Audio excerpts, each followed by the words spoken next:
और जितना मैं बता रहा हूँ अगर आपने उतना पॉइंट्स एग्जामिनेशन में लिख के आ गए तो मोर देन सफिशिएंट है, आपको किसी चीज़ की तकलीफ लेने की जरूरत नहीं है। हमने हमारे पिछले वीडियो के अंदर कवर कर लिया था फंक्शंस ऑफ मनी और उसके अंदर मैंने प्राइमरी फंक्शंस बहुत शानदार तरीके से आप लोगों को कवर कर दिया था। आज हम लोग हमारा सेकंड टॉपिक पढ़ने वाले हैं, that is secondary function of money. कि सेकेंडरी फंक्शन होता क्या है और उसके अंदर दो पार्ट और होंगे। तो पहला होगा आपका स्टैंडर्ड ऑफ डेफर्ड पेमेंट्स करके एंड दूसरा है store of value. Secondary function के अंदर दो पार्ट जो आ रहे हैं, standard of deferred payments and store of value, वो क्या होता है इस वीडियो के अंदर मैं बहुत शानदार तरीके से आपको इन एंड आउट उसका नॉलेज दूंगा। हे बच्चा party, welcome back to Commerce Virtuals. मैं आप सभी का आशीष सर वापस आप लोग के बीच में आ चुका हूं एंड गेस हमने हमारे पिछले वीडियो के अंदर कवर कर लिया था फंक्शंस ऑफ मनी और उसके अंदर मैंने प्राइमरी फंक्शंस बहुत शानदार तरीके से आप लोगों को कवर कर दिया था।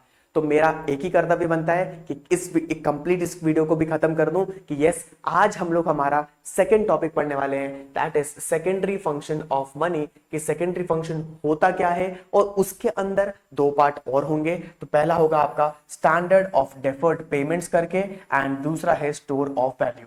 तो डेफिनेटली सेकेंडरी फंक्शन के अंदर दो पार्ट जो आ रहे हैं, standard of deferred payments and store of value, वो क्या होता है इस वीडियो के अंदर मैं बहुत शानदार तरीके से आपको इन एंड आउट उसका नॉलेज दूंगा। और जितना मैं बता रहा हूं अगर आपने उतना पॉइंट्स एग्जामिनेशन में लिख के आ गए तो मोर देन सफिशिएंट है, आपको किसी चीज की तकलीफ लेने की जरूरत नहीं है। तो without wasting any time let's get started.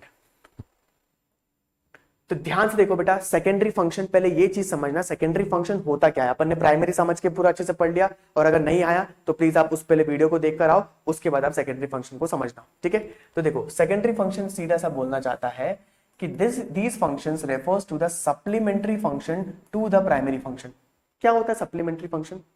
वो बोल रहा है भाई प्राइमरी फंक्शन तो होल एंड सोल माई बाप है हमारे, ठीक है, उसके बिना हमें कोई आगे नहीं बढ़ पाएंगे, ये तो आप लोगों को पता है। But supplementary to the primary function मतलब पता है क्या होता है? जहां जहां प्राइमरी फंक्शन जा रहा होगा वहां वहां मैं भी जा रहा हूँ, वहां वहां मैं भी जा रहा हूँ, क्योंकि उस फंक्शंस के बिना मैं अधूरा हूं। समझ में आया? तो वो ये कहना चाह रहा है कि मैं पूरा डिपेंडेंट किस पे हूं? प्राइमरी फंक्शन पे। और या तो ये भी बोल सकते हो आप कि भाई ये तो बिल्कुल दिल है, कोर वाली हार्ट है, इसके आसपास वाली जो चीजें घूम रही है ना, उसके जो फंक्शंस होते हैं वो आप क्या बोल सकते हो? सेकेंडरी फंक्शन बोल सकते हो। Is it clear? मतलब मैं एक और चीज अगर एग्जांपल दूं तो सन देखा, sun and the planets revolving around वाला है, तो सन कौन सा हुआ? प्राइमरी फंक्शन, और उसके जो आसपास के जो प्लैनेट्स घूम रहे हैं that is your secondary function. ठीक है, आई होप आप लोग को समझ में आ गया होगा। ठीक है, तो नेक्स्ट देखो, नेक्स्ट बोल रहा है these are derived from primary functions itself, therefore known as derivative function। बेटा बहुत इंपॉर्टेंट पॉइंट है, स्टार मार्क कर लेना इसको, एग्जामिनेशन में कभी भी पूछा जा सकता है कि बेटा इस फंक्शन के अंदर आपको एक चीज पसंद में आ जाएगा कि ये जो फंक्शन है वो प्राइमरी फंक्शन से खुद निकले हुए हैं। ठीक है, इनका कोई ऐसा वजूद नहीं था, पर प्राइमरी फंक्शन इतना आगे बढ़ता चले गया, मार्केट में इतना रूल करता चले गया कि उसके अकॉर्डिंग में उसके जो बोलते ना ब्रांचेस निकल के अगर आ गई तो उसमें उन्होंने डेरिवेटिव करके डिराइव्ड बोला, तो वो डिराइव निकला है, किससे निकला है? प्राइमरी से निकला है, तभी उसे डेरिवेटिव फंक्शंस भी कहा जाता है। आई होप यहां तक आप लोगों को क्लैरिटी मिल गई होगी। ठीक है, नेक्स्ट उन्होंने क्या बताया बेटा? पहला पॉइंट देखना, स्टैंडर्ड ऑफ डेफर्ड पेमेंट। बेटा बहुत बड़ा पॉइंट है, बहुत बड़ा पॉइंट है बेटा। क्यों बहुत बड़ा पॉइंट है मैं थोड़ा सा आगे चल के आपको इस वीडियो में बताऊंगा, ध्यान से देखना। पहला बोल रहा है money act as standard of deferred payment which are to be made in the near future. क्या होता है पहले एक चीज समझना, आप लोग तो अकाउंट्स के बच्चे हो, चलो ह्यूमैनिटीज वाला अगर कोई देख रहा है तो उनके समझ में भी आता है, पर आप लोग तो अकाउंट्स के बच्चे हो, आप तो अकाउंट्स के सरों से सब कुछ पढ़ के आए हो। तो मुझे एक चीज बताओ कि डेफर्ड पेमेंट मतलब क्या होता है? जल्दी बताओ, डेफर्ड मतलब क्या होता है? बेटा डेफर्ड मतलब ये होता है फ्यूचरिस्टिक पेमेंट्स, फ्यूचर के पेमेंट्स। समझ में आया? तो आपको स्टैंडर्ड ऑफ डेफर्ड पेमेंट्स का सिंपल सा मीनिंग वो ये बताना चाह रहा है कि money made it possible for the people to make payment in the future. क्या बोला मैंने? मनी ने उनको एक सहूलियत दे दी। किनको सहूलियत दे दी बेटा? पब्लिक को सहूलियत दे दी कि भाई तू आज माल लेके जा, कोई दिक्कत नहीं है, पर तू पैसे मुझे कल दे देना। कल मतलब कभी भी, कल मतलब अपना कल तो बहुत हो सकता है ना, 30 दिन बाद, 15 दिन बाद, 20 दिन बाद, कल दे देना, ऐसा वाला। समझ में आया? तो ये किसके कारण पॉसिबल हो पाया बेटा? That is only with the function of money. और उसका फंक्शन कौन सा वाला? सेकेंडरी। सेकेंडरी के अंदर कौन सा वाला? Standard of deferred payments. समझ में आया बेटा? नेक्स्ट उन्होंने बोला this function of money helps in credit availability to the customer. लो मैंने बोला ही था। वो ये बोलना चाहता है कि महाराज तुम आज क्रेडिट अवेलेबिलिटी, जो क्रेडिट वर्ड मार्केट में आए ना, वो मनी के सेकेंडरी फंक्शन के कारण आ पाया, that was due to standard of deferred payment. Logic clear हुआ? तो वो बोल रहा है क्रेडिट अवेलेबिलिटी किसके कारण हो पाई बेटा? क्रेडिट अवेलेबिलिटी ओनली एक ही चीज के कारण हो पाई, that is due to money का सेकेंडरी फंक्शन। ठीक है, नेक्स्ट देखो। नेक्स्ट वो बता रहा है this credit availability encourages in capital formation and economic development of the country. क्यों बेटा? क्रेडिट से हम कैसे कैपिटल फॉर्मेशन कर पा रहे हैं, कैसे हम क्या बोलते हैं एनकर इकोनॉमिक डेवलपमेंट कर पा रहे हैं, आप लोग बताइए। मुझे पता आप लोग को तो पता नहीं, पर मैं बताता हूं।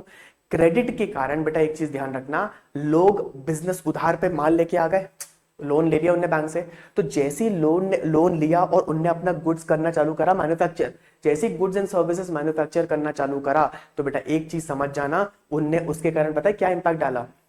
उनने जैसी उनने गुड सेल करा होगा, तो अल्टीमेटली किस पे कंट्रीब्यूट किया? उनने नेशनल इनकम में कंट्रीब्यूट किया, जीडीपी में कंट्रीब्यूट किया। तो जीडीपी में कंट्रीब्यूट किया तो अल्टीमेटली इकोनॉमिक डेवलपमेंट हुआ। और कैपिटल फॉर्मेशन मतलब क्या होता है? आपने लोन लेके बिजनेस करा, तो वही तो हुआ आपका कैपिटल फॉर्म। आप उससे पैसा बना रहे हो, पैट आया आपके पास, तो पैट से आपने कंपनी में री इन्वेस्ट कर दिया, फिर री इन्वेस्ट कर दिया। तो भाई वही तो मैं कह रहा हूं कि अगर आपको वो लोन नहीं मिला होता, वो क्रेडिट अवेलेबिलिटी नहीं मिली होती, तो क्या वहां तक पहुंच पाते आप? उस सातवें आसमान तक पहुंच पाते आप? नहीं पहुंच पाते आप।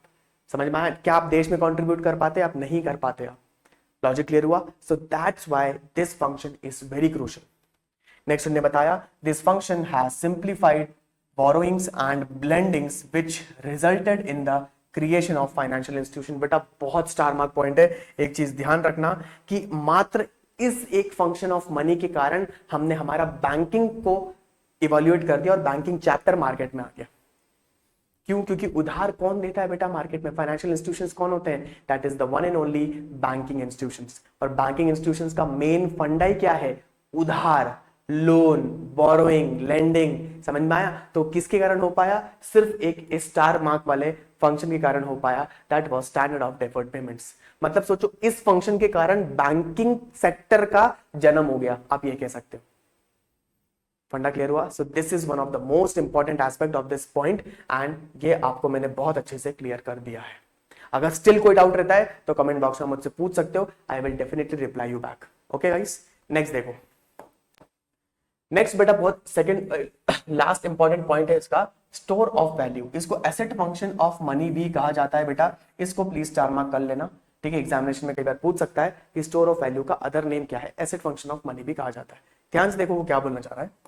It means that the money can be used to transfer purchasing power from present to future. सीधी सी बात है भाई। देखो स्टोर ऑफ वैल्यू मतलब पता है क्या है? सिंपल सी बात है, स्टोर ऑफ वैल्यू का मतलब ये हुआ, आज मैं इस पेन की बात कर रहा था ना, इसकी वैल्यू मैंने प्रिजर्व करके रख ली ड्यू टू मनी। समझ में आया? ये आज 1000 रुपए का है या 2000 रुपए का है, तो इसकी कल मैं कल बेचूंगा तो भी तो 2-3 हजार कोई होगा। ठीक है, बार्टर एक्सचेंज में क्या हो जाता था, कई बार ये प्रोडक्ट उसकी वैल्यू खो देता था क्योंकि उसकी पेरिशेबल लाइफ उतनी कम होती थी, राइट? तो उसके कारण उसकी जो वैल्यू है वो आप लॉक नहीं कर पा रहे थे, पर मनी ने आपको वैल्यू लॉक करने की मदद करी कि भाई तू ये आइटम 10 दिन बाद भी बेचेगा ना, तो भी तू मार्केट के जो रेट चल रहे होंगे उसके ऊपर नीचे करके तू बेच सकता है, पर तेरा लॉस जरूर नहीं होगा, इतनी गारंटी दे रहा है। कौन दे रहा है? Store of value.